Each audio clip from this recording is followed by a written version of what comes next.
This is an image of Uranus, the third biggest planet in our solar system and one of the 4 gas giants. Majestic.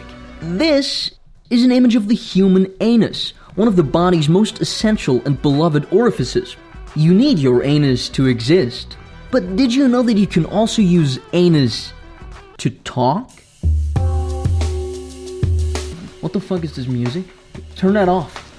That's probably copyrighted. Who did that? Now, where was I? Yes. There actually is an anus language. It is spoken in certain parts of Indonesia, sadly only by 320 people as of 2005. But the real pressing question here is, what does anus sound like? I did a little digging and came across this classic folk tune, traditionally sung by the Anish people around campfires, that I'll now perform to the best of my ability.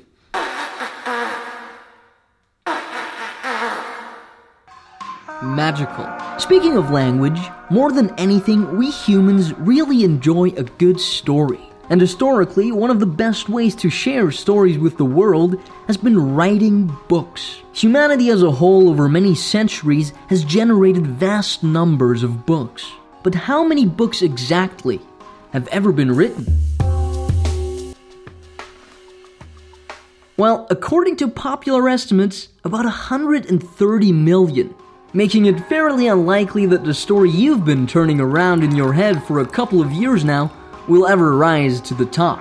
Let's be real. Scientists also estimate that about 99.9% of all books are fucking tedious garbage and shouldn't have been created in the first place. Another interesting fact, turns out in about 0.5% of privately owned books, alcohol or pornography is hidden.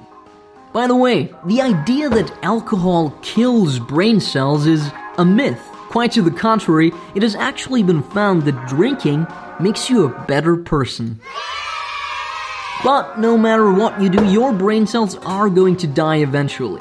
One way to accelerate this process is decapitation. In the course of history, decapitation by guillotine has been a very popular and convenient way to eradicate a person's consciousness. Now, while science has long disproved the idea of an afterlife, decapitation does pose an interesting, somewhat mind-bending question. How long does the head stay aware of its surroundings after having been chopped off? Does the mind go dark immediately, or is there time for some last prayers? Well, we actually don't know. It's experimentally pretty hard to prove if you think about it. So more than a fact, this is just food for thought. Apples are also food. Oh shit. Excuse me. It's a well-known anecdote that Sir Isaac Newton came up with the general law for gravity after seeing an apple fall from a tree. What is less well known about these fruit is that in the last years, biologists have discovered that in every 100th apple, there's a tiny man hidden inside. It sounds crazy, but it's true. Let's have a look at this one. Maybe we're lucky. Seems to be nothing this time. But what's that? Ridiculous.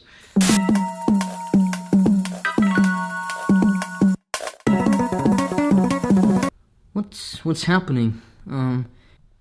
Yeah, apples. Did you know that your cat can't eat them?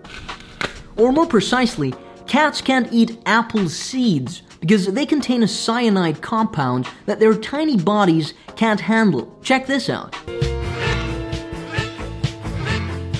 Another interesting thing about cats and pets in general is that they do not really love you or care for you at all.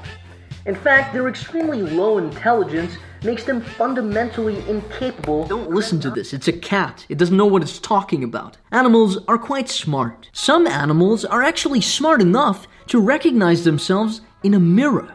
Imagine that. Mirrors themselves are not smart. They're just matter with a reflective surface. But they are quite interesting. For example, did you ever wonder why mirrors exchange left and right, but not up and down? I hope not, that's a retarded question. But if we're being honest, the main reason humans look at mirrors in the first place is to check their looks. Everybody wants to be beautiful, but most people never will be. One cool trick scientists stumbled upon can help though. It has been found that projecting a spiral like this on any sort of object or body part makes it a lot more pleasing to the eye. It's still uncertain why exactly this is the case. But where does beauty come from anyways?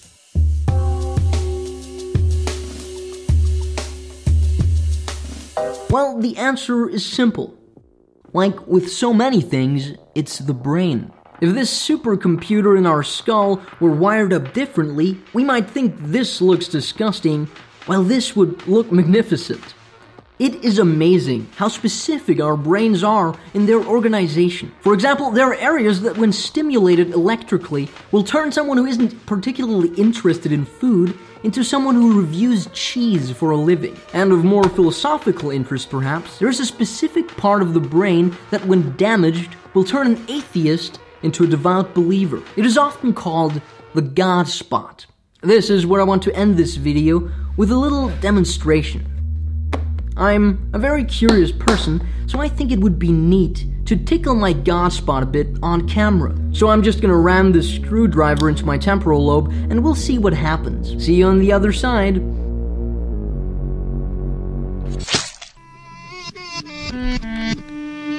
Yeah, yeah, oh yeah, what condition my condition. And as always, thanks for watching. And as always, thanks for watching. See you all in it.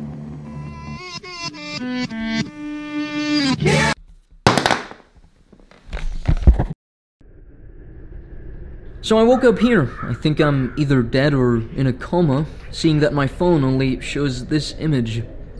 I guess the final fact I have for you is don't stick a screwdriver in your brain, it's dangerous. I'll go contemplate that now. Possibly for eternity.